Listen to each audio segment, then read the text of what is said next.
한 잔 따라 드리면서 할아버지 왜 밥 세 끼를 집에서 먹느냐? 한 끼 노인정 가서 먹어라. 아니, 노인정 가서 친구들하고 고스톱도 치고 바둑도 두고 그러면 치매도 안 걸리고 그렇게 전심 한 끼 나가서 먹으면은 며느리도 아침 다 상 치고 난 다음에 학부형도 만나고 친구들도 만나고 아니 며느리가 무슨 징역 사는 것도 아니고 아침 점심 저녁 세 끼를 다 차려줘야 되니 얼마나 힘드냐. 그랬더니 이 할아버지 저한테 화를 내는 거예요. 신부님 난 노인정 가기 싫다는 거예요. 아니 왜 노인이 노인정 가기 싫으냐. 그랬더니 이 할아버지가 저한테 명언을 했어요. 무슨 명언을 했냐면 형들이 심부름을 시켜서 가기 싫다는 거예요. 그래서 노인정 가기 싫다는 거예요. 얼마 전 하나투어에서 난리가 났다고 합니다. 96살 먹은 할아버지가 배낭여행을 신청한 것입니다. 하나투어에서 이 사태를 어떻게 해야 하나 고민하다가 할아버지한테 전화를 했습니다. 할아버지 96세는 배낭여행이 안 됩니다. 그랬더니 할아버지께서 화를 내시면서 걱정하지 말아라. 난 아들하고 가니까 우리 아들이 다 잘해줄 거다 하더랍니다. 그러자 여행사와 아들이 몇 살이신데요 했더니 우리 아들은 이제 70살이요. 애기요 애기라고 말하셨다지요. 우리는 앞으로 살아갈 날이 많습니다. 21세기는 노인의 시대라는 말이 있지요. 그러니 지금부터라도 노후를 잘 준비해 나가야 합니다. 황창현 신부님께서는 나중은 없는 거라고 말하십니다. 인생은 기다려주지 않는다고 하지요.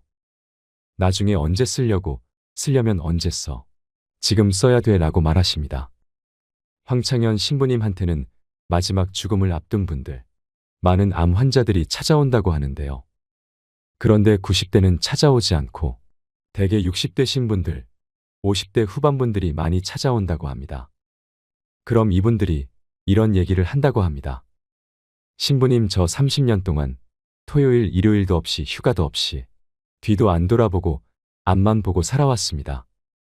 이제 돈도 많이 벌었고 자식도 다 키워놔서 이제서야 호강하려고 마음먹었는데 그래서 이제 여행도 다니고 그러려고 그러는데 밥 좀 먹으면 속이 이상해서 병원에 가보니까 암이라고 하네요.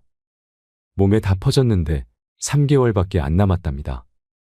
신부님 돈은 있는데 저한테는 이제 시간이 없어요.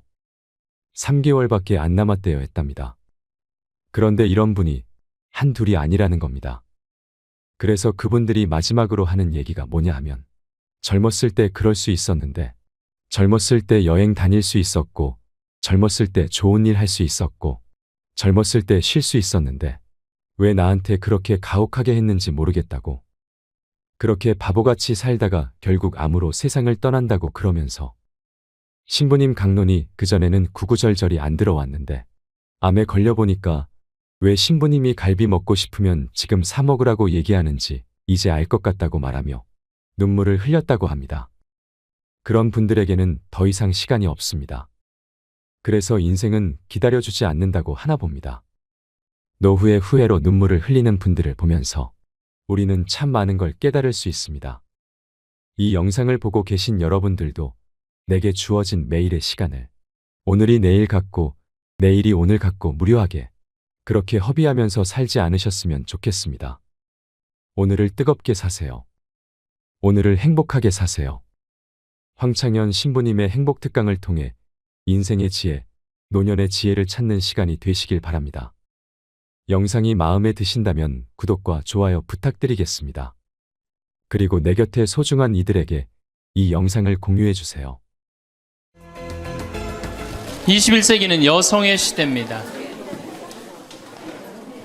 여성이 깨어나야 정말로 우리 사회가 건강해지고 우리 나라도 건강해지고 가정도 건강해지고 교회도 건강해집니다. 근데 이 여성들이 깨닫지 못하는 게 있어요. 지금 내 자식을 잘 키우면 늙어서 호강할 거라는 무의식 속에 착각이 있습니다. 또 하나는 내가 이루지 못한 꿈을 자식이 이룰 수 있을 거다, 이루어 줄 거라는 착각을 해요. 그런데 자식이 10살까지만 자식이라고 그래요. 10살 넘어서부터는 뭐예요? 자기 의견이 있고 자기 생각이 있고 자기 주장이 있으면서 떠나가기 시작하죠. 떠나가고 계속 떠나가는 거예요. 끝까지. 나이를 먹으면 먹을수록 가까워지는 게 아니라 어떻게 돼요? 나이를 먹으면 먹을수록 점점 멀어지는 게 자식입니다. 그러니까 21세기에 이 노인의 시대가 이제 도래를 했습니다. 불란서는 120년 만에 고령화 사회로 진입을 합니다. 근데 우리나라는 26년 만에 진입을 해버려요. 무슨 얘기냐? 지금 50, 60, 70대 되신 분들 이제 안 죽고 그대로 가는 거예요. 네. 그냥 불란서는 120년 동안 고령화 사회가 되면서 조금 죽었다가 보충되고 죽었다 보충되면서 조금씩 늘어났는데 우리는 그대로 이제 안 죽으면서 그대로 다 같이 가는 거예요. 이게 큰일이죠. 그럼 왜 안 죽느냐? 칫솔하고 페니실린 때문에 안 죽는다고 그래요. 칫솔. 이 칫솔이 나오기 전에는 이들이 다 상하니까 먹지 못하니까 빨리 죽잖아요. 근데 지금은 칫솔이 있어갖고 보통 60, 65살까지 가고 그 다음에 또 이제 해 느니까. 그러니까 안 죽는 거예요. 영양 잘 공급되겠다. 페니실린이 있어갖고 뭐 병 들면 금방 고치겠다. 안 죽는 거예요. 얼마나 안 죽느냐? 지금부터 제가 하는 얘기를 잘 들으시기 바랍니다. 제가 경기도 광주 능평 성당에 본당 신부로 있을 때 87살 먹은 루시아 할머니가 있었어요. 근데 이 할머니가 6.25 때 남으로 넘어왔어요. 근데 6.25 때 남편이 세상을 떠났어요. 그리고 아들 둘을 서울대 고대 상경대학을 졸업을 시켰어요. 혼자서 이렇게 아들들을 둘 다 은행장을 하고 있고 얼마나 할머니가 출세를 했어요. 그런데 이 할머니하고 아들 출세한 건 전혀 상관없어요. 이 할머니가 77부터 방에 들어누웠어요. 그러니까 10년 동안 방에 들어놓으면 무슨 생각밖에 안 들어요. 외롭고 정말로 아침부터 밤중까지 가만히 들어놓여 있는데 무슨 삶의 낙이 있겠어요. 살 만큼 살았는데. 그러면 내가 이제 할머니 손을 꼭 붙잡고 뭐라고 그러냐면 할머니 걱정하지 마세요. 내가 성당 가서 어떻게 좀 해볼 테니까 걱정하지 마세요. 제가 그렇게 이제 할머니하고 공동체를 한 6개월 동안 했는데 6개월 만에 아들이 밤에 전화가 왔어요. 신부님 우리 어머니 돌아가실 것 같다는 거예요. 왜 그러냐 그러니까 화장실에서 넘어져갖고 갈비뼈 2대가 부러진 거예요. 근데 이 할머니가 87인데 몸이 말랐어요. 갈비뼈 2대 부러지면은 그 나이에 똑 부러졌다고 그러는데 거의 즉사예요. 80 넘어갖고 뼈 부러지면 뼈가 안 붙어서 죽는 경우가 되게 많거든요. 그래서 내가 이제 병자 가방을 들고 쫓아갔어요, 할머니한테. 그랬더니 할머니가 막 숨을 몰아 쉬더라고요. 그래도 제가 보좌 신부를 16,000명, 13,000명 이런데 보좌 신부도 하고 본당 신부도 한 4,000명, 5,000명 해갖고 또 병자 성사를 많이 해갖고 딱 보면 알아요. 3개월 갈 거다, 한 달 갈 거다. 그래서 내가 아들한테 그래요. 한 3개월 갈 것 같으니까 3개월 정도 준비하라. 그럼 3개월에 어김없이 딱 가는 거예요. 근데 그 할머니를 딱 보는데 그날을 못 넘기겠더라고요. 그래서 이제 할머니 손을 붙잡고 할머니 나하고 오늘 못 넘길 것 같으니까 나하고 총 고해성사 하자. 할머니 하느님이 열심히 믿었고 좀 아들들 훌륭하게 잘 키웠고 매일 그렇게 묵주기도 했으니까 내 생각에는 할머니 직천당이다. 오늘 돌아가시면 바로 오늘 하늘나라 올라가시는데 가면은 요셉 성인도 보고 베드로 성인도 보고 싶은 남편도 보고 성모님도 보고 예수님도 보고 내 안부도 전해줘라. 바로 가니까. 네. 할머니는 내 손을 꼭 붙잡고 뭐라 그러냐, 신부님 그동안 너무 고마웠다는 거예요. 올 때마다 사탕도 갖고 오고 선물도 갖고 오고 내 얘기도 들어주고 그래도 외롭지 않게 신부님 왔을 땐 행복했다는 거예요. 그래서 이제 내가 할머니 손을 잡고 할머니 장례미사 내가 잘 해줄 테니까 강론도 잘하고 걱정하지 말아라. 하여튼 직천당 가서 이제 안부도 전해주고 내가 강론 잘 해줄 테니까 걱정하지 말고 잘 가셔라. 할머니는 그동안 너무너무 고마웠다. 그러면서 이제 서로 손을 꼭 잡고 죽기로 이제 합의를 이제 봤어요. 이제.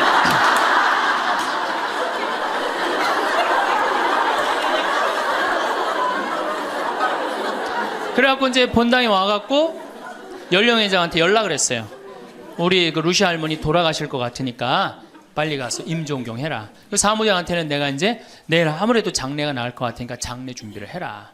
이제 그리고 이제 기다리는데 일주일이 돼도 연락이 없고 2주일이 돼도 연락이 없는 거야. 한 달 만에 다시 봉송채 신청이 들어왔어요. 그래서 내가 가갖고 할머니한테 그랬어. 할머니 어떻게 된 거냐. 우리 살아서 안 보기로 하지 않았느냐. 근데 왜 살아있느냐. 그랬더니 할머니가 우리 아들들이 어머니 돌아가시면 안 된다고 삼성의료원에 데려다가 그걸 붙여갖고 온 거예요.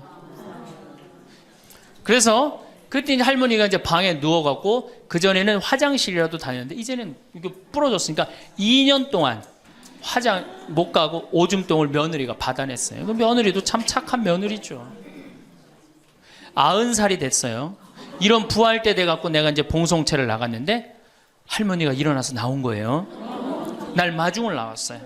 그리고 하시는 말씀이 신부님 이제 좀 일어나 다닐만 하다는 거예요. 이게 지금 가두션찬을 판국인데 일어나 다닐만 하다. 92살이 됐는데 이 할머니가 내가 성당을 줬는데 성당 어떻게 줬는지 구경하고 싶다고 이게 이불을 뒤집어 쓰고 성탄 전야미사에 나왔어요. 이제는 안 죽어요. 여러분들 정말로 내가 보통 이게 30년을 한 세대로 봅니다. 그렇죠? 그 60까지 결혼 30에서 60까지 정말 오래 사는 거예요. 근데 요즘은 이제 90까지 한 남자하고 60년을 살아요. 살만해요? 한 남자하고 한 여자하고 한 남자하고 부부로 만나서 딱 30년 사는 게 가장 맞대요. 그래서 그걸 30년을 한 세대로 보는 거예요. 근데 이게 더블로 사네. 한 남자랑. 저는 생각 잘했죠. 장가 안 가고 혼자 사는 게 정말 좋은 거예요. 또 내가 그 능평성당에 있으면서 겪었던 일인데 이 할아버지가 73살이야. 요셉 할아버지가 73살인데 며느리가 나보다 1살 어려요. 또 마침 우리 고향 사람이야. 그래서 아주 참 내가 이뻐했죠, 마음으로. 근데 이 며느리가 애를 4을 낳았어요. 그게 참 착해요. 누가 봐도. 그래서 다 효녀라고 그랬어요. 효부라고 그러고. 그 이렇게 보면은 정말로 성당도 열심히 나오고 시어머니 시아버지도 잘 모시고. 근데 나한테 와서 이제 개인적으로 신세 한탄을 할 때는 그러는 거예요. 신부님 시집살이 하기 너무 힘들다는 거예요. 우리 시어머니 시아버지는 아침 점심 저녁으로 따뜻한 밥만 원한다는 거예요. 8명을 아침 점심 저녁 밥 세끼를 한다고 생각해 보세요. 힘들겠어요? 안 힘들겠어요? 여러분들 힘들겠죠? 네. 그래서 내가 이제 그 마음으로 이제 새기고 할머니 할아버지들을 모시고 온천을 간 적이 있어요. 다 온천을 이제 끝나고 난 다음에 이제 우리 할아버지가 이제 73살 먹은 요셉 할아버지가 막걸리를 근사하게 드시더라고. 그래서 내가 할아버지한테 그랬어요. 한 잔 따라 드리면서 할아버지 왜 밥 세끼를 집에서 먹느냐? 한 끼 노인정 가서 먹어라. 아니, 노인정 가서 친구들하고 고스톱도 치고 바둑도 두고 그러면 치매도 안 걸리고 그렇게 전심 한 끼 나가서 먹으면은 며느리도 아침 다 상 치고 난 다음에 학부형도 만나고 친구들도 만나고 아니 며느리가 무슨 징역 사는 것도 아니고 아침 점심 저녁 세 끼를 다 차려줘야 되니 얼마나 힘드냐. 그랬더니 이 할아버지한테 화를 내는 거예요. 신부님 난 노인정 가기 싫다는 거예요. 아니 왜 노인이 노인정 가기 싫으냐. 그랬더니 이 할아버지가 저한테 명언을 했어요. 무슨 명언을 했냐면 형들이 심부름을 시켜서 가기 싫다는 거예요.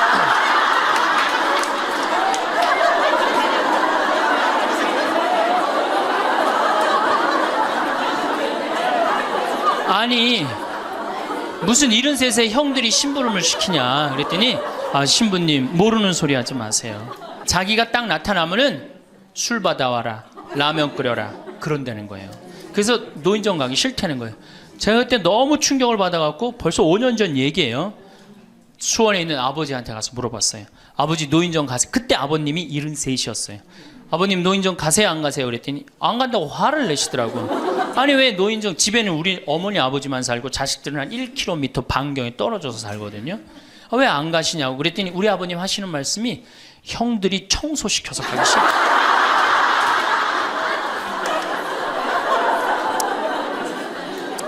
제가 알아보니까 75살 이하를 청노인이라고 그래요. 청년 노인이라는 거예요. 청년 노인. 이제 안 죽어요. 제가 여기 3년 전에 수원 고등동 성당에 95살 먹은 할머니가 오셔갖고 래프팅 하고 가셨어요. 배 타는 거 있죠? 그래서 내가 그때 그랬어. 할머니 참 죽기 전에 이렇게 래프팅도 하고 가니까 너무 좋다고 그랬더니 그 할머니가 나도 원이 없다고 이렇게 이 나이에 래프팅 배 타고 강에 래프팅을 했다고. 작년에 97인데 또 와서 또 하고 갔어요. 그러니까 여러분들 100살 산다는 거 지금 막연한 얘기가 아니에요. 여러분들 100살 산다는 게 확실하게 여러분들은 앞으로 남은 인생이 50년 남아있어요. 이렇게 오래 살 줄 모르고 지금부터 이제 중요한 얘기예요. 지금부터 잘 들어요. 지금부터 이렇게 오래 살 줄 모르고 있는 돈 없는 돈 자식한테 다 물려줬어. 얼마를 물려주느냐. 이게 이제 큰일이에요. 자식 대학 하나 졸업시키는데 2억 5천 들어갑니다. 둘 졸업시키면 5억이에요. 부부가 은퇴해서 죽을 때까지 우리가 지금 필요한 현금이 5억이에요. 자식 둘 대학만 안 보내면 뭐예요? 딱 노후대책연금 딱 확보하는 거예요. 그런데 우리가 지금 자식들 정말로 보낼 애들을 대학에 보내느냐. 지금 여러분들 20대 실업자가 100만 명이 넘어요. 걔네들 다 대학 나온 애들이에요. 독일은요, 얘가 똑똑하고 안 똑똑하고 중학교 때 갈라버려요. 그래서 대학 나오는 사람 별로 없어요. 그리고 중학교 때 머리 나쁜 놈은 어떻게 해? 기술 배워갖고 기술을 배워갖고 월급 별 차이 없어요. 근데 우리는 돌머리든 돌머리가 아니든 다 대학을 가잖아요. 그러니 이름으로 대학은 나왔고 기름칠하는 일을 하기 싫고 취직을 안 하는 거죠. 이걸 한량이라고 그럽니다. 한량. 그러니까 공장에는 일할 사람이 없고 실업자는 흘러넘치고 그래서 공장에 일할 사람을 채우기 위해서 캄보디아, 베트남에서 사람들이 오고 이게 우리나라가 망조로 가는 길 아닙니까? 여러분들 대학 공부할 애들이 사실은 몇 명이나 돼요. 그러니까 내가 깡통이야. 깡통인지 안 깡통인지 여기 지금 젊은 엄마들 꽤 왔는데 딱 보면 알아요, 몰라요? 알죠? 내가 정말로 1등을 하는 애인지 꼴등을 하는 애인지 금방 드러나잖아요. 여러분들이 포기를 못해서 그렇지. 이 깡통한테 있는 돈 없는 돈 다 쏟아붓어. 그래갖고 이 깡통이 천재가 되면 모르는데 겨우 원서만 넣으면 되는 대학을 나왔단 말이야. 그래갖고 취직을 못해. 그래갖고 놀고 있어. 근데 중요한 건 내 주머니가 이 깡통한테 쏟아 넣느냐고 내 주머니가 뭐가 됐어? 깡통이 됐어. 이 집 뭐 하는 집안이에요? 깡통 차는 집안 되는 거예요. 생각 잘 하셔야 됩니다. 태양은 두 번 아름다워요. 뜰 때 아름답고 질 때 아름다워요. 근데 태양은 제가 뜨는 태양을 아주 구름 한 점 없는 뜨는 태양을 보면 뜰 땐 후딱 떠버려요. 이상하게. 근데 질 때 보면은 참 하염 없이 쳐요. 우리 인생하고 똑같아요. 우리도 태어날 때 귀한 대접을 받고 죽을 때 귀한 대접을 받아야 돼. 근데 태어날 때는 후딱 뜨는데 이게 죽을 땐 60부터 죽지도 않으면서 참 하염없이 진단 말이에요. 그러니 여러분들 이렇게 돈도 안 모아놓고 죽지도 않고 이 문제 심각하지 않아요? 황창현 신부님의 행복 특강이 어떠셨나요? 유튜브로 황창현 신부님의 강연을 한 번이라도 접하신 경험이 있으신 분들은 황창현 신부님의 매력에 빠져나오지 못하실 텐데요. 살짝 어설픈 듯 하면서도 그 순수함에 정감이 가고 재미나고 꼭 필요한 말씀을 해주신다는 생각에 하루에도 몇 개씩을 매일 듣는 분도 많으실 거라 생각합니다. 황창현 신부님께서는 주로 노년의 행복에 대해서 말씀을 하시는데 하나같이 귀에 꽂히는 말입니다. 아, 나도 나이 들어가고 있구나 하는 묘한 기분도 들지요. 어렸을 적엔 노년에 대해 얘기하면 남 얘기 듣듯 했는데 이젠 멀지 않았구나. 나도 나이 들면 그래야겠구나 하며 완전 내 얘기처럼 듣고 있게 됩니다. 신부님 강연의 댓글을 보면 무신론자도 많고 불자도 많습니다. 그 이유가 무엇인지 이제서야 알 것 같습니다. 앞으로 갈수록 노노 갈등이 많아진다고 합니다. 병에 걸린 70노인이 정정한 93세 부친 때문에 괴로운 시대라는 것입니다. 그런데 나이든 부모는 뭐가 필요하다, 뭐가 먹고 싶다, 요구가 아주 많다고 하지요. 자식들에게 너무 희생하지 말고 효도를 강요하지 말고 내 노후는 내가 지켜야 합니다. 앞으로 효도는 없다고 합니다. 사랑이 있을 뿐이지요. 죽을 때까지 기브 앤 테이크하라. 참 좋은 말 같습니다. 부모는 늙어서도 자식에게 줄 수 있어야 합니다. 하지만 한꺼번에 많이 주지 말고 조금씩 주어야 합니다. 내가 줬을 때 돌아오는 자식에게 주어야 합니다. 돌아오지 않는 자식은 싹수가 노란 것입니다. 부모와 자식 간도 죽을 때까지 기브 앤 테이크인 것입니다. 젊은이들이 사라진 곳에 70대 노인이 막내가 되었다는 이야기가 저는 참 기억에 남습니다. 여러분은 어떠셨나요? 여러분은 70대의 노인정에 가는 것을 어떻게 생각하시나요? 70대는 노인일까요? 이 영상을 보시면서 어떤 깨달음을 얻으셨는지 댓글로 여러분의 소중한 의견을 공유해 주세요. 다양한 사람들과 허심탄회하게 이야기 나누면서 의미를 한 번 더 되새기신다면 가슴에 더욱 남을 것입니다. 이상으로 책틀맨이었습니다. 지혜를 쌓는 당신의 오늘이 아름답습니다. 더 좋은 영상으로 찾아뵙겠습니다.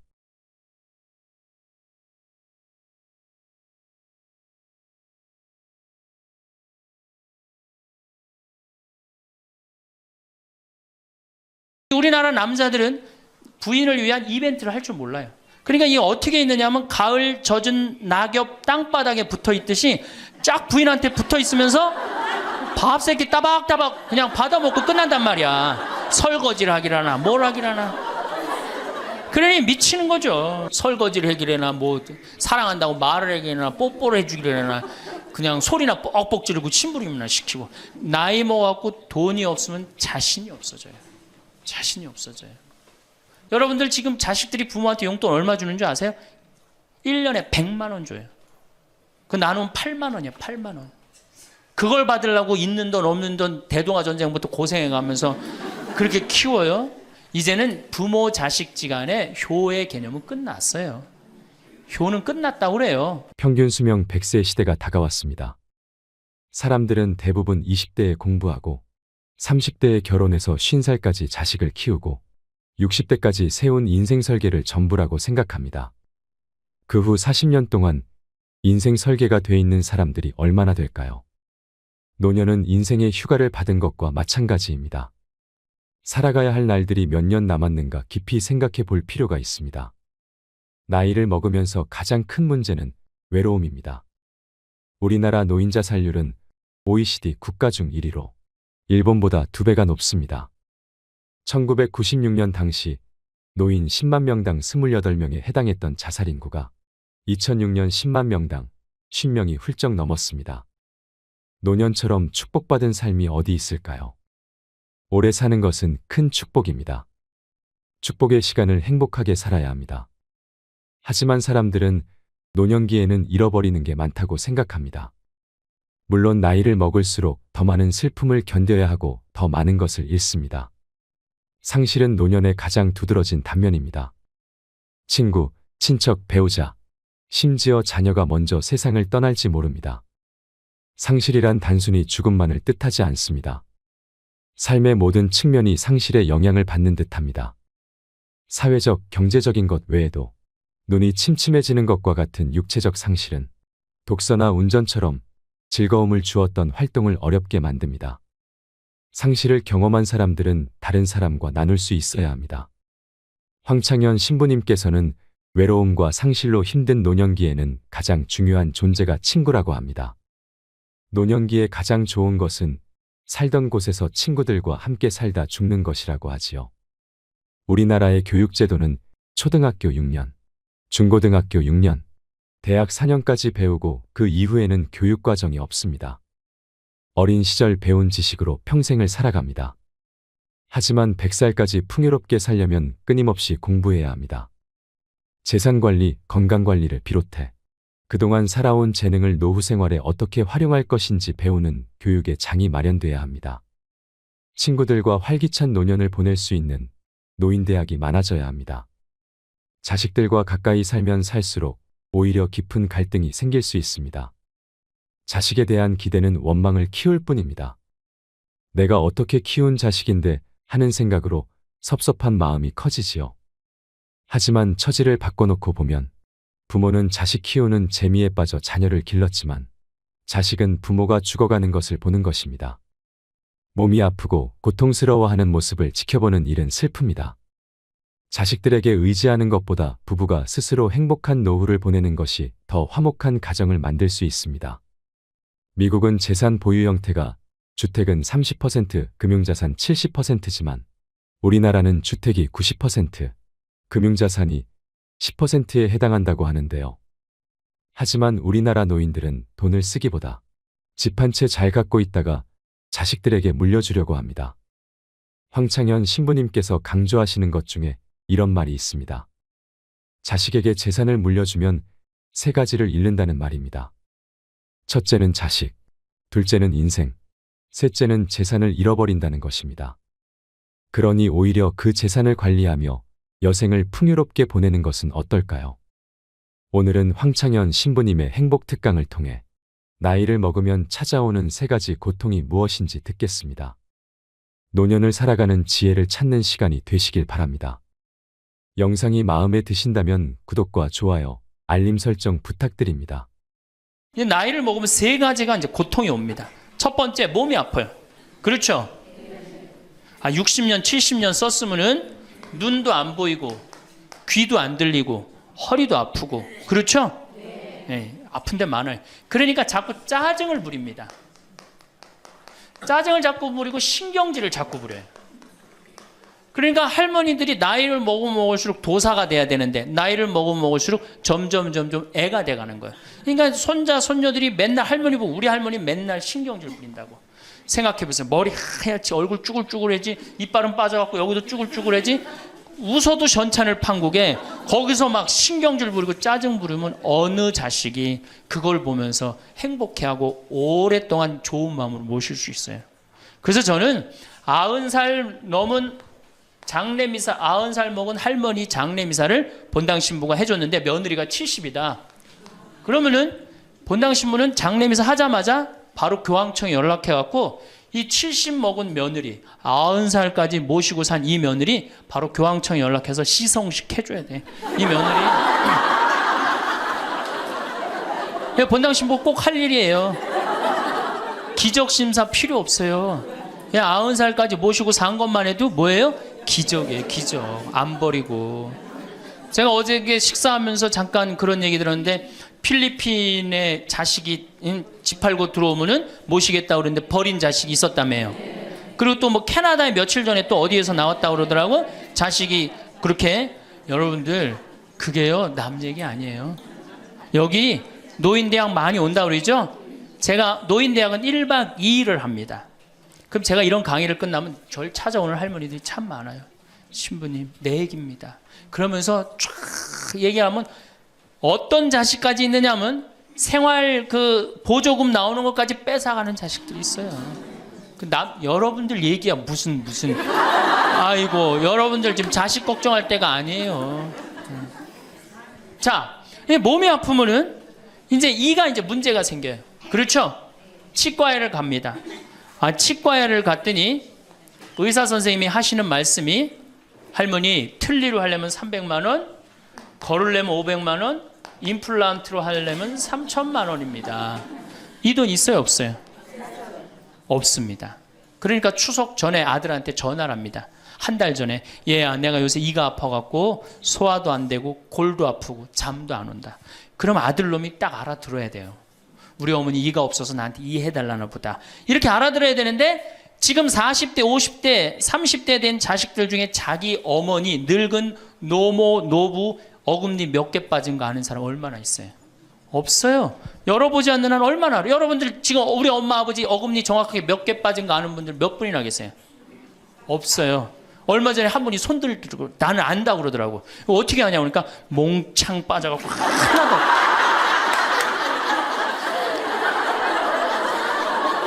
그러지 않는 한 자기 부모님 어금니 몇 개 빠진 거 아는 사람 없어요. 제가 지금 강의를 한 10만 명 이상 했는데 정말로 아는 사람들 없어요. 그러니까 이 아들놈이 한다는 소리가 어머니 소금으로 양치하세요. 헬 이빨이 있어야지 소금으로 해든지 말든지. 이 속으로 끓는 거죠. 2주 전에 또 전화를 합니다. 얘야, 내가 요새 이가 더 아파갖고 소화도 안 되고 잠도 안 오고 골도 더 아프다. 어머니 왜 이렇게 내 말을 안 듣느냐고 속음으로 해대니까.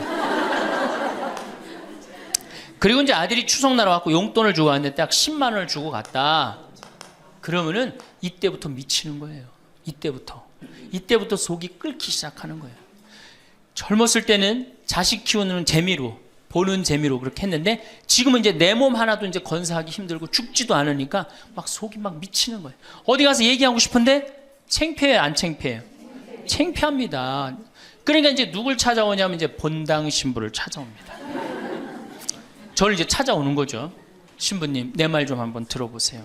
할머니들이 이제 내 말을 들어보라고 그러면은 이제 몸 아픈 거, 아들이 이해 안 해준 거 이런 것만 하면 내가 다 알아듣는데 우리 할머니들은 내 말 좀 들어보라고 그러면은 꼭 어디서부터 시작하냐면 대동아 전쟁부터 이제 시작해요.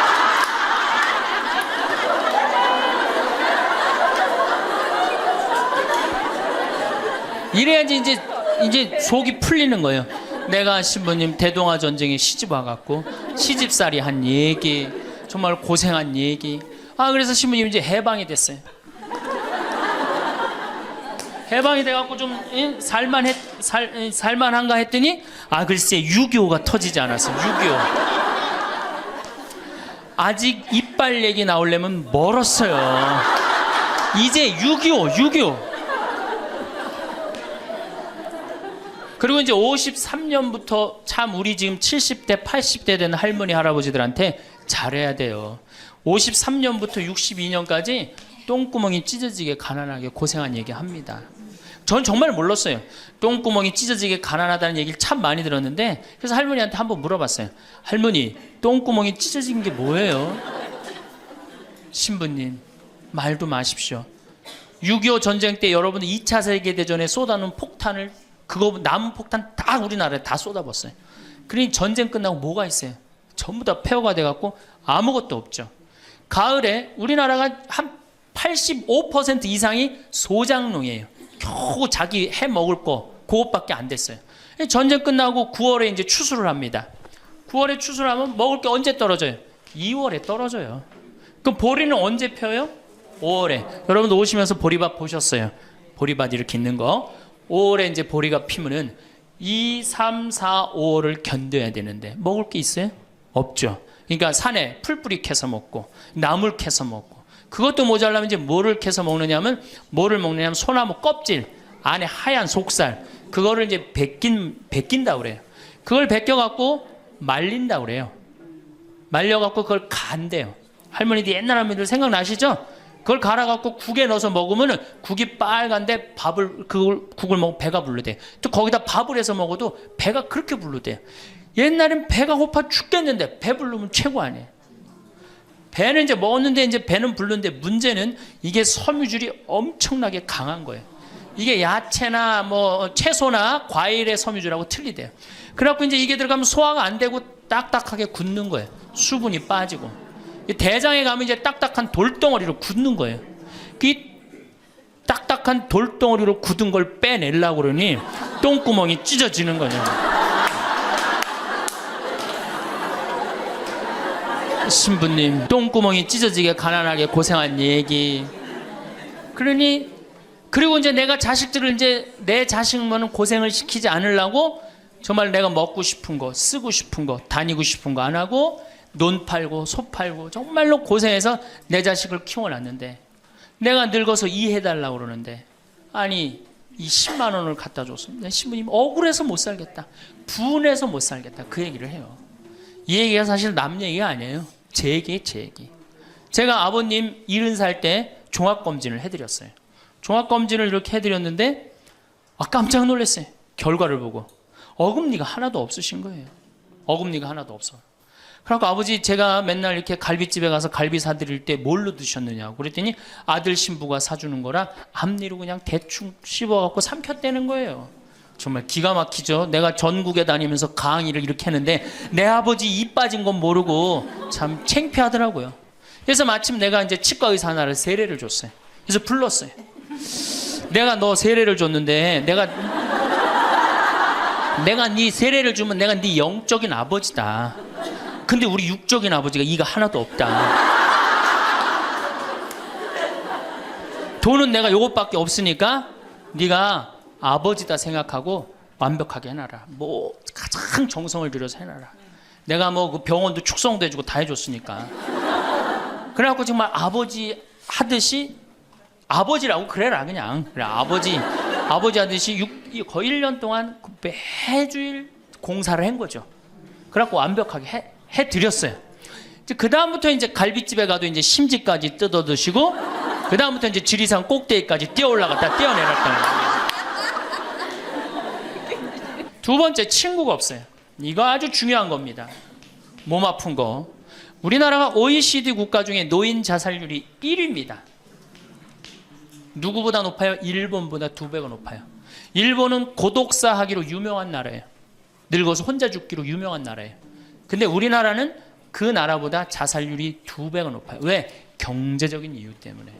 왜? 여러분들 여기 이제 할머니 할아버지들 몇 분 계신데, 자, 내가 돈에 주머니가 없어. 그럼 바깥에 나가고 싶어 안 나가고 싶어요? 당연히 안 나가고 싶어요. 아, 내가 저 모임에 나가갖고 뭐 한번 얻어 먹었어. 그 다음에 내가 그 친구한테 사줘야 되는 내가 돈이 없어. 그 다음 만나게 돼요? 안 만나게 돼요? 나이 먹어갖고 돈이 없으면 자신이 없어져요. 자신이 없어져요. 그러니까 여러분들 자식 초등학생이 학원비가 50만 원, 지금 중학생이 70만 원, 고등학생이 90만 원이에요. 그러면은 내가 이 90만 원 중에 20만 원만 떼어서 어머니 용돈 줘봐. 우리 어머니 신나서 살걸? 근데 내 자식 학원비 90만 원 안 아까운데 부모 30만 원 용돈? 여러분들 지금 자식들이 부모한테 용돈 얼마 주는 줄 아세요? 1년에 100만 원 줘요. 그 나누면 8만 원이야, 8만 원. 그걸 받으려고 있는 돈 없는 돈 대동아 전쟁부터 고생해가면서 그렇게 키워요? 이제는 부모 자식지간의 효의 개념은 끝났어요. 효는 끝났다고 그래요. 많은 사회학자들이 효는 끝났다. 사랑만 남아있다는 거예요. 이 얘기도 이제 제가 곧 할 거예요. 자, 친구가 없으니까 속이 좁아져요. 그렇게 했어요? 안 그렇겠어요? 아니, 친구들이 있으면 얘기도 좀 하고 속도 풀고 그러면 속이 좀 이렇게 맺혔던 것도 풀잖아요. 집안에서 이제 친구가 없으니까 가만히 방 안에서 이제 뒷방 벽에 이제 어느 학자가 우리나라 노인을 뭐라 그래? 쥐처럼 깜깜한 방에서 웅크리고 앉아있다고 그래요. 우리 할머니들이 내가 봉송체 가면 하고 있는 일이 깜깜한 방에서 진짜 웅크리고 앉아있어요. 쥐처럼. 그러니까 할 일이 뭐가 있어? 벽에다가 인생 복귀하는 거죠. 대동아 전쟁 생각하고 한숨 한 번 쉬고, 6.25 생각하고 한숨 한 번 쉬고, 이빨 안 해준 거 생각하고 한숨 한 번 쉬고, 여름에 냉면을 먹고 싶어. 그러면은 큰아들이 사줄래나 둘째 아들이 사줄래나 막내 아들이 사줄래나 기다리는데 한 놈도 안 사줘. 그러면 언제 그걸 갖고 있다가 터트려요? 추석 때 터트립니다. 내가 옆집 할망구는 그 자식들이 와서 갈비도 사주고 냉면도 사줬다는데 나는 자식이 6, 7인데 나한테 냉면 사주는 자식 하나도 없다고. 냉면이 얼마나 해요? 5,000원, 10,000원이면 하죠? 그럼 자기 돈으로 사 먹으면 되는데, 우리 할머니 할아버지들은 자기가 자기를 위해서 돈 쓰는 걸 할 줄 알아요? 몰라요? 몰라요. 정말 이거 큰 문제예요. 냉면 먹고 싶으면은 상해 가서 사 먹으면 될 거 아니야. 그런데 그걸 기다리고 앉아 있어. 그러니까 한을 쌓는 거지. 5,000원을 가지고 큰 아들이 사줄래나 둘째 아들은 사 먹으면 되는 걸. 그럼 행복한데.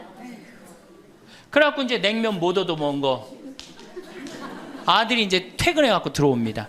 아들이 퇴근해 갖고 들어오면요, 참 문제는 뭐냐면은 아들이 들어오면은 어떻게 하면 돼? 내가 여러분들 나이 먹어갖고 싸움을 안 걸면요, 자식들이 말을 안 해줍니다. 그러니까 아들하고 싸움을 거는 거예요. 너 이빨 10년 전에 안 해줘갖고 나 이거 쪼글쪼글 해갖고 이제 아무것도 못한다 그러더라. 아들이 듣다 어머니 그만하세요. 한 번만 하면 100번째예요. 그럼 이게 안 먹히나 보다 그래서 방에 들어왔고 또 이제 벽에다 복귀한 것 중에 그래 냉면 못 얻어 먹은 거 들고 쫓아나가. 옆집 할망구 냉면도 얻어 먹었다는 난 냉면도 못 얻어 먹었다. 그럼 아들이 한마디 합니다. 어머니 그러려면 나가 죽어라.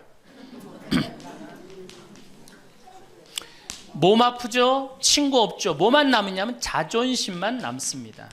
근데 그 자존심에 나가 죽어라? 그럼 미치는 거예요. 어디 가서 자식이 나가 죽으라고 그러는데 얘기할 때가 있어요, 없어요?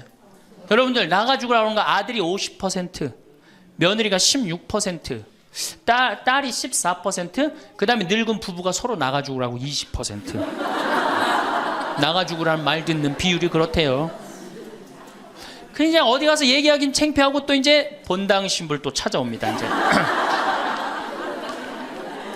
그래서 저한테 얘기를 해요. 신부님 내 말 좀 들어보라고. 이제 할머니가 이제 또 내 말 좀 들어보라고 그러면 이제 또 대동아 전쟁부터 이제 시작을 합니다. 해방, 6.25, 똥구멍이 찢어지게 가는. 내가 이렇게 키웠는데 나부로 나가 죽으라고 그런다고. 이제 늙었으니까 필요 없다고 나부로 나가 죽으라고 그런다고. 여러분들 그런 소리 이제 듣습니다. 왜 죽지도 않고 이렇게 오래 사느냐고 분명히 자식들한테 그런 소리 들어요. 100살까지 산다고 생각해봐요. 그것도 자식한테 얹혀서 100살 산다고 생각해보세요. 이제는 자식하고 늙어서 같이 산다는 생각은 꿈도 꾸면 안 돼요. 늙어서 이제 나 어떻게 살아야 돼? 나 혼자 자식한테 폐 안 끼치고 오래 사는 게 누구하고 좋은 관계 유지하는 거야? 자식하고 좋은 관계 유지하는 거예요. 어쨌든 나가 죽으라고 그러니까 이제 미치는 거죠. 그래갖고 이제 다 듣고 이제 할머니가 나한테 그래. 신부님 나 꽃동네 좀 바래다 줄라. 난 자존심 상해서 저 집에서 도저히 못 살겠다. 그럼 내가 할머니한테 그래. 할머니 꽃동네 아무나 가는 게 아니에요. 안 돼요. 그저 새벽에 그 꽃동네 앞에 내려다만 주면 그 다음부터 내가 다 알아서 할 테니까 신부님은 꽃동네 앞에까지만 바래다 달. 내가 이제 다 듣다가 할머니한테 그래요. 할머니 그 자식 키웠을 때 속상한 적 있었어요 없었어요? 속상한 적 많았죠. 7살 10살 미운 오리 새끼 그때 말 안 들을 때 할머니 그 아들한테 속상하면 뭐라고 그러셨어요? 그렇지 나가 죽어라 그랬죠. 네. 할머니 그냥 나가 죽으라고만 그랬어요? 아니요 나가 되져라. 그러면 7살 10살 먹은 자식이 자존심이 안 상했겠느냐. 자존심이 상했지만 그 아이는 참고 살았다. 너무 엄마가 천하의 엄마가 나가 죽으라 했지만 나갈 때가 있어야지 걔가 나갈 거 아니야. 자존심이 상했지만 참고 살았다. 이제 누구 차례다? 할머니가 참고 살 차례다. 아들도 나가 죽으라 그랬을 때 참고 살았다면 이제는 할머니가 나가 죽으라 할 때 참고 살 차례다. 지금 나가면 누가 할머니를 걷어줄 거냐. 오로지 부모라는 이유 하나로 한 집에 살아주는 것만 해도 고맙게 생각하고 할머니가 할머니의 노년을 할머니의 남은 생애를 준비하지 못한 할머니 잘못이다. 누구 탓할 거 아무것도 없다. 그럼 무슨 생각을 하는지 가서 참고 살아요. 참고 살아야지 어떻게 할 거야.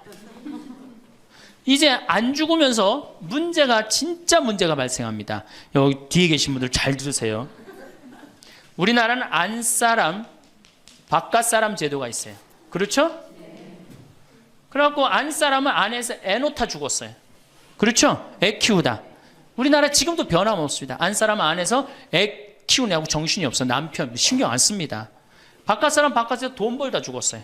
옛날에는 부부 갈등이 없었어요. 왜? 만날 일이 있어야지.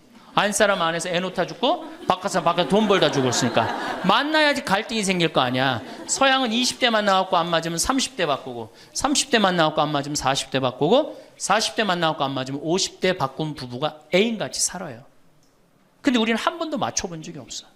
위해준 적도 없고. 제가 재작년에 그 스톡홀름을 여행을 갔었는데 비행기 시간이 오래 좀 하루를 거의 기다렸어야 돼요.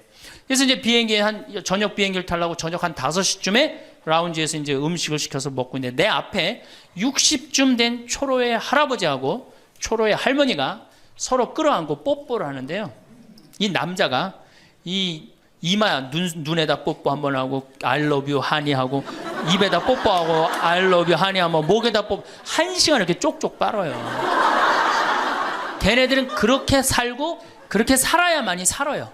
근데 우리는 안 사람은 안에서 애 키우다 죽고 바깥 사람은 바깥에서 돈 벌다 죽으니까 서로 사랑을 할 시간이 없어. 근데 상관없었어. 왜? 평균 연령 38세 46세 때는 아무 문제 없었어요. 그렇죠? 죽으면 끝이니까. 근데 이제 안 죽으면서 문제가 발생을 해요. 직장에서 너는 이제 그만 사회에서 쓸모가 없으니까 집으로 가라. 그래갖고 이 바깥 사람을 고홈 집으로 보낸단 말이야. 그래갖고 이제 안방에 이제 이 바깥 사람이 딱 앉아 있는 거예요. 그래갖고 안방에서 안 사람이 되는 거예요. 집안에 안 사람이 둘이 되는 거예요. 이게 아내가 뭐에 태양이라는 뜻이거든요. 집안의 태양을 아내라고 그러잖아요. 아니 집안의 태양이 둘이니 이게 사이가 좋아요. 그리고 우리 남자들이 여자한테 하니 I love you 뽀뽀 쫙쫙 했다면서 그렇게 해요. 여러분들 사랑한다는 얘기 들어요 안 들어요? 이게 우리의 큰 문제예요. 사랑한다는 말도 안 듣고. 이 우리나라 남자들은 부인을 위한 이벤트를 할 줄 몰라요. 그러니까 이게 어떻게 있느냐면 가을 젖은 낙엽 땅바닥에 붙어 있듯이 쫙 부인한테 붙어 있으면서 밥 새끼 따박따박 그냥 받아먹고 끝난단 말이야. 설거지를 하기라나 뭘 하기라나. 그러니 미치는 거죠. 그러니까 할머니들이 저한테 아니 진짜 할머니들이 그런 얘기 많이 해요. 아유 정말 30년 40년 동안 밥 해야 되는 거 지겹다고. 지겹죠. 설거지를 해기래나 뭐 사랑한다고 말을 해기래나 뽀뽀를 해주기래나 그냥 소리나 뻑뻑 지르고 침부림이나 시키고. 근데 이 할아버지가 어떤 할아버지가 갑자기 심장마비로 죽었어요. 그냥 얼마나 할머니가 좋아. 심장마비로 죽었으니. 병원에 가니까 의사가 딱 청진길 대더니 아유 할아버지 돌아가셨다고 심장마비로. 이제 간호사한테 다 처리해갖고 냉도실로 모시라고. 영안실로. 그래갖고 이제 영안실로 이렇게 할머니가 이제 이렇게 할아버지 뒤를 따라가는데 이 할아버지가 가다가 깨어난 거예요. 깨어나갖고 이제 할머니가 뒤 따라온단 말이야. 그러니까 아우 나 좀 살아났으니까 얘기 좀 해달라고 막 그러니까 이 할머니가 못 들은 척.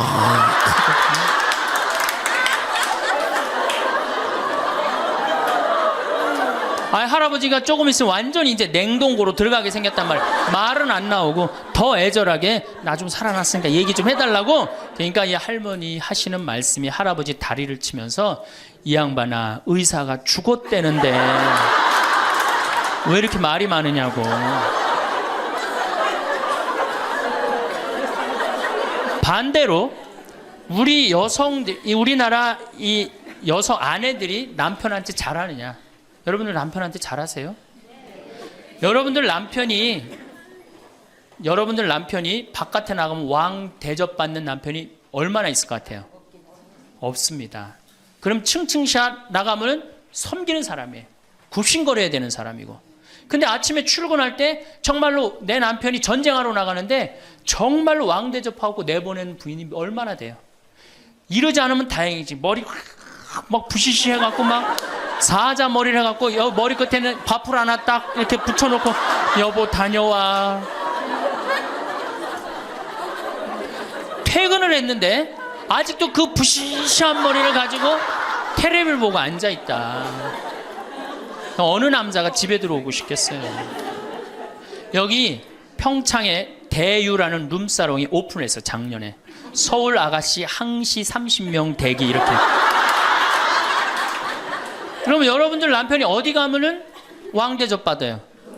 그러니까 여러분들이 남편을 룸사롱으로 내모느냐 집안으로 끌어들이냐 누구한테 달려있는 거야? 여러분들한테 달려있어요. 그런데 그래서 일주일에 한 번 남편을 위해서 요리를 하라는 거예요. 부인이. 정말로 지혜로운 부인은 요리를 한 번씩 하라는 거예요. 그래서 낙지볶음도 하고 요새 그 텔레비에 보면 이렇게 홍어 이렇게 삭힌 것도 많이 홈쇼핑으로 보내주잖아요. 딱 해갖고 삼합 딱 해갖고 와인 하나 딱 준비하고 이브닝 드레스도 좀 쫙 입고 이런 이벤트가 있어야지 60년을 같이 살지.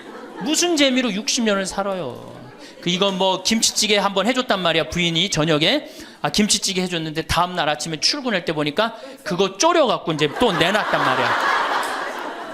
저녁에 퇴근할 갖고 왔는데 그걸 볶아갖고 또 내놨어.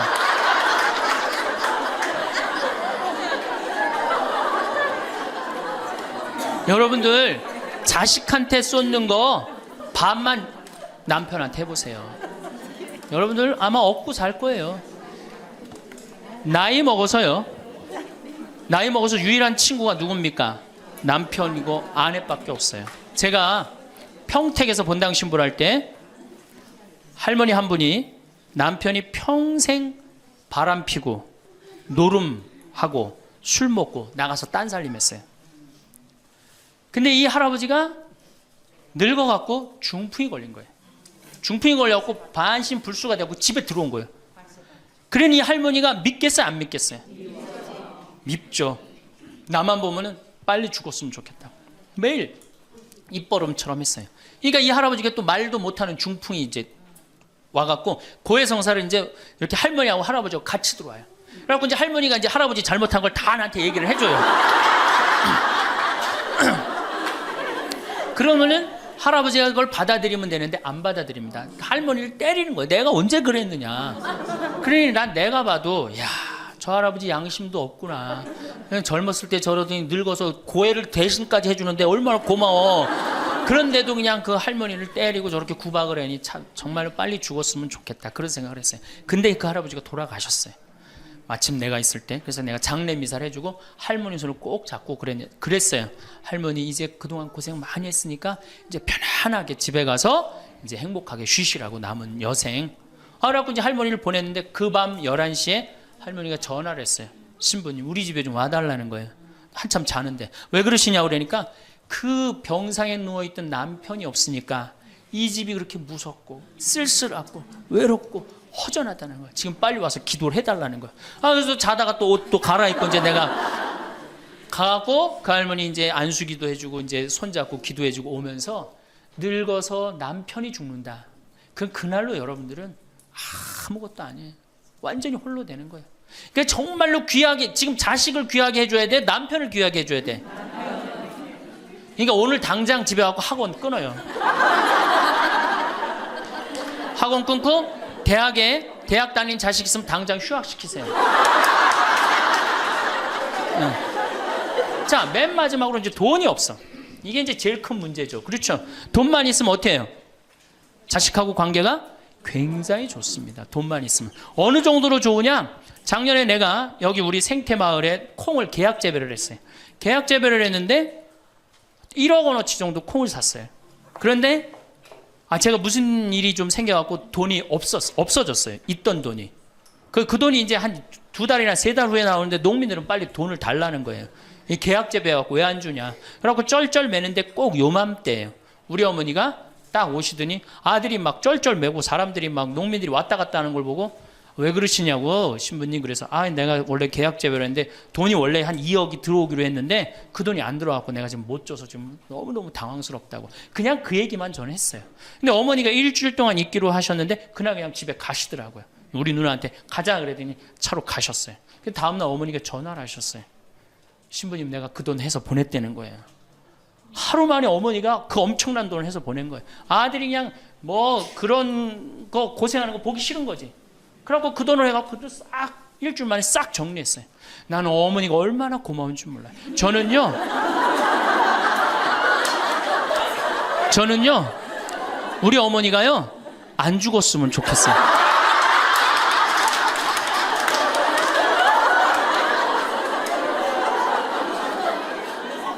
얼마나 좋아요. 은행이 이렇게 꿔주겠어요? 은행이 꿔줘요? 그러니까 나이를 먹어갖고 자식한테 줄 수 있는 게 있어야 돼요.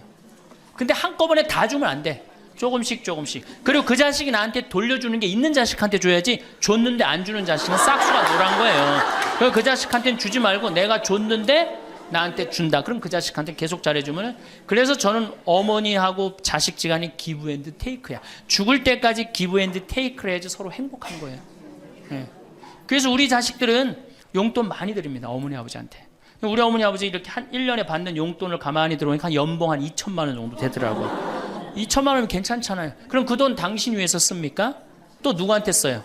자식들한테 다. 그러니까 서로 좋은 거예요. 기브 앤드 테이크. 이제 굉장히 지혜로워야 돼요. 노년을 행복하게 맞아요. 근데 돈이 없어. 그러면 이때부터는 천덕꾸러기 되는 거예요. 내가 프랑스 파리 쌍젤리제 거리를 가보니까 루이비통 꾸찌 있는 거리예요. 그렇죠? 쌍젤리제 거리 가보니까 거기서 저녁에 와인을 마시는 사람들은 할머니 할아버지밖에 없어요. 젊은 사람 꿈도 못 꿉니다. 우리나라 명동에 누구만 득실거려요? 젊은 애들이 득실거리죠? 이거 문제예요. 걔네들이 뭘 했어요? 돈을 벌었어요. 사회를 위해서 일을 했어요. 6.25를 겪었어요. 우리나라 경제 발전을 이뤘어요. 아무것도 한 거 없는 애들이 무의미하게 돈을 쓰는 거예요. 그러니까 사회가 불안정한 거예요. 이태리 로마의 라보나 광장이라고 있어요. 라보나 광장에 가보면요, 거기도 저녁에 할머니 할아버지 팔짱 다 7, 8분이 팔짱 끼고 숄 딱 거치고 와요. 그리고 와인 마셔. 젊은 애들은 꿈도 못 꿔요. 제가 오스트리아 비엔나에 비올라 공부하는 아이 너 내가 맛있는 거 사줄게. 제일 좋은 데 가자. 그랬더니 시청 근처가 제일 식당이 좋대. 17명이 밥을 먹는데 15명이 할머니, 할아버지. 젊은 애들 어디 있냐 그랬더니 내가 밥 먹고 보여드리겠습니다. 그랬더니 밥 먹고 시청 뒤에 공원에 가니까 젊은 애들이 우유하고 빵하고 그렇게 밥을 때우더라고요. 전심을 다 그렇게 때워요. 젊은 애들 왜 식당, 여기 젊은 애들이 식당에서 밥 꿈도 못 꿉니다. 스포츠카 할머니, 할아버지들이 타고 다니지 젊은 애들 못 타고 다닙니다. 근데 우리나라는 명동에 가면 할머니, 할아버지 없는데 어디 가면 할머니, 할아버지 볼 수 있어요? 그렇죠. 탑골공원에 가면 거기서 배식 받아서 밥 먹고 있는 거. 이게 세상이 거꾸로 돌아가는 거예요.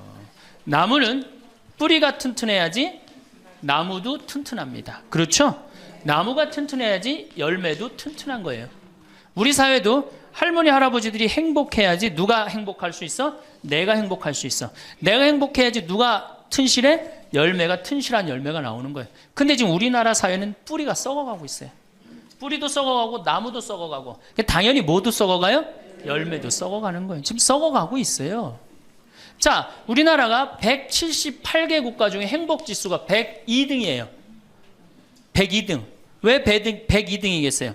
태어나면서부터 글자 공부하기 시작해. 유치원 특목 유치원 다녀.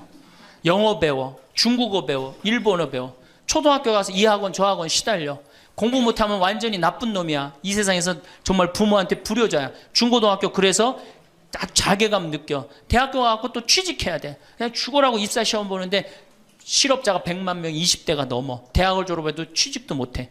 그리고 어떻게 해서 결혼을 했는데 부모 돈 얼마를 뺏어요? 우리나라가 결혼 자금이 1억 7천만 원 들어가요. 미국 2,700만 원이에요.